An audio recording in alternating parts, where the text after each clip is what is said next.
Estou vendo aqui uma família aqui, ó. Por favor, ensine seus filhos a seguirem a Jesus Cristo.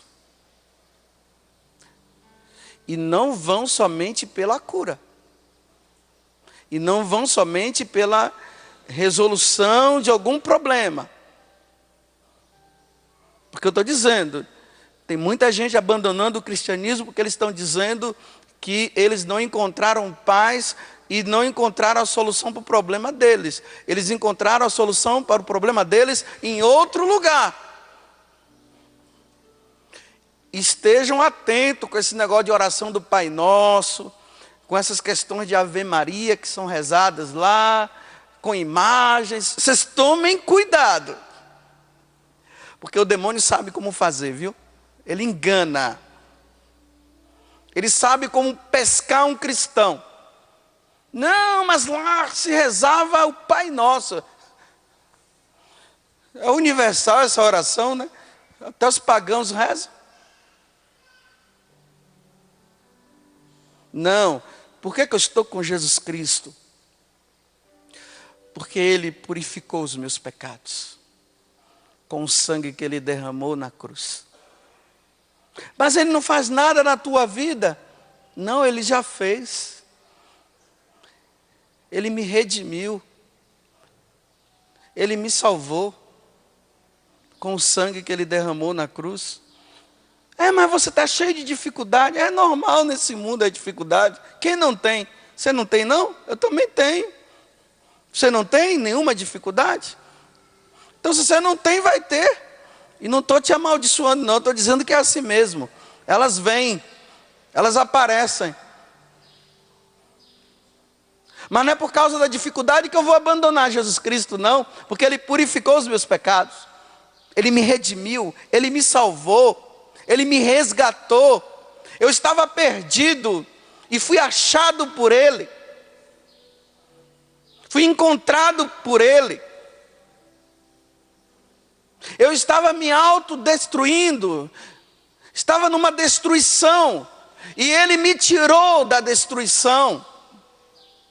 Mas você está na miséria, não importa. Ele é o meu Senhor. Na miséria também, Ele é o meu Senhor. E Ele vai ser. E na riqueza também Ele vai ser.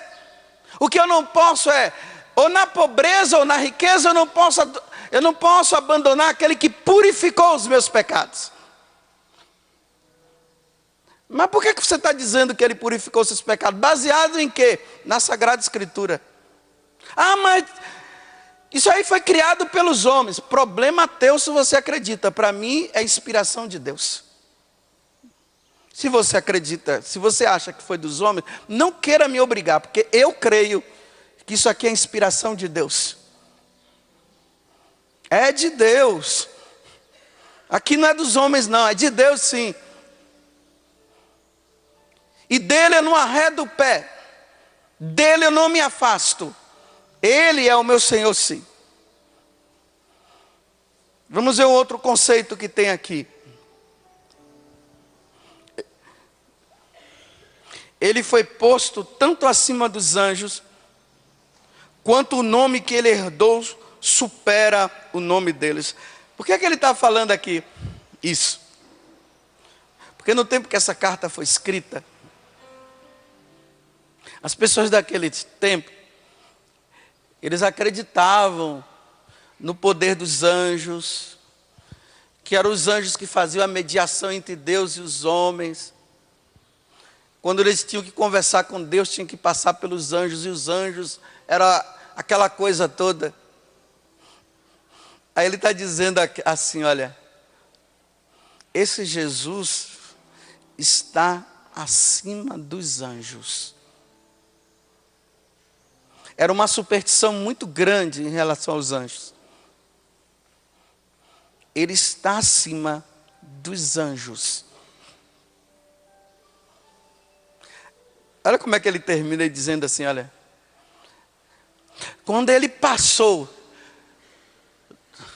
do céu, quando ele desceu do céu e entrou neste mundo, o Pai do céu disse que os anjos o adorem. Porque hoje existem seitas por aí, religiões aí, que fazem culto aos anjos. Por exemplo, nós não fazemos culto aos anjos. Nós pedimos a intercessão dos anjos. No livro do Êxodo fala que Deus disse que ia mandar um anjo que iria ficar conosco, que iria tomar conta de nós. Mas o anjo não é um Deus para nós.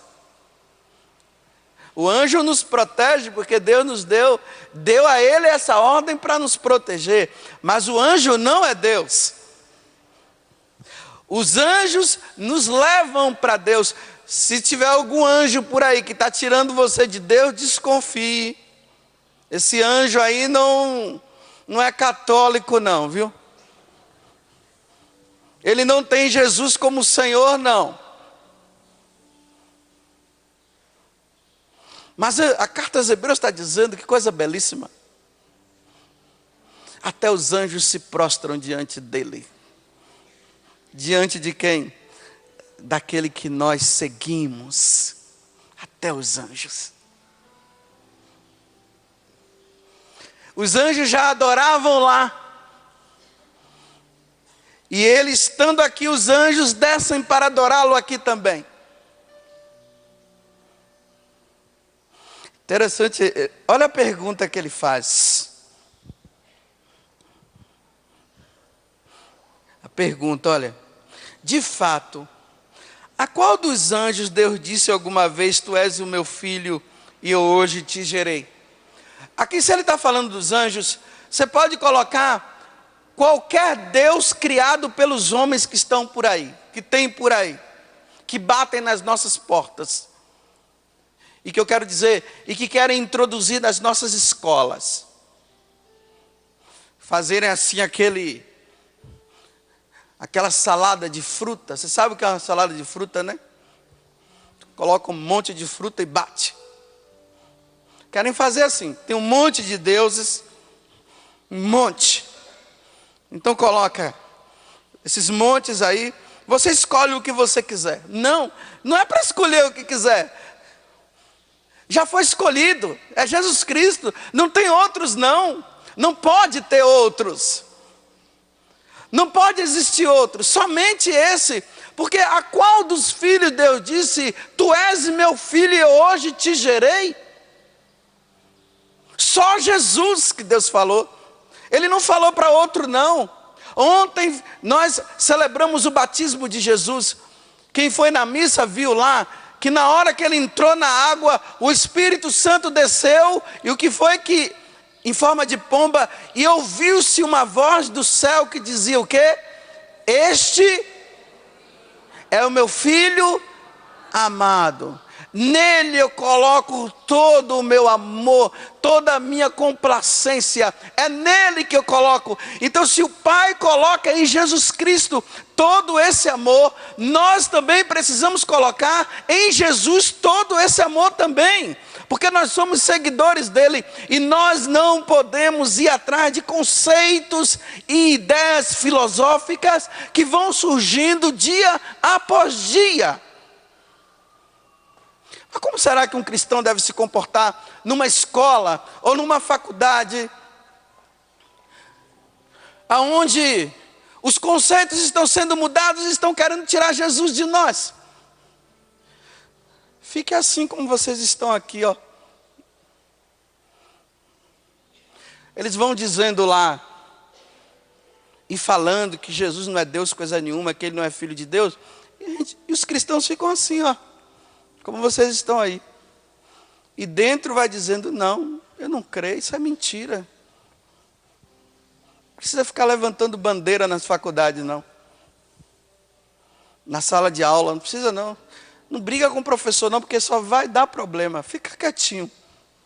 Na filosofia, quando eu estudava filosofia, era assim. Aí vinha aqueles professores tudo, querendo tirar e falando isso. Eu ficava na minha, só ouvindo. Estou nem aí. Deixa ele falar, problema dele. Discutir com ele eu não vou, porque ele é o sabichão, né? Ficava na minha. Agora, quando me perguntavam, eu dizia, não, isso tudo é lorota, não é bem assim não.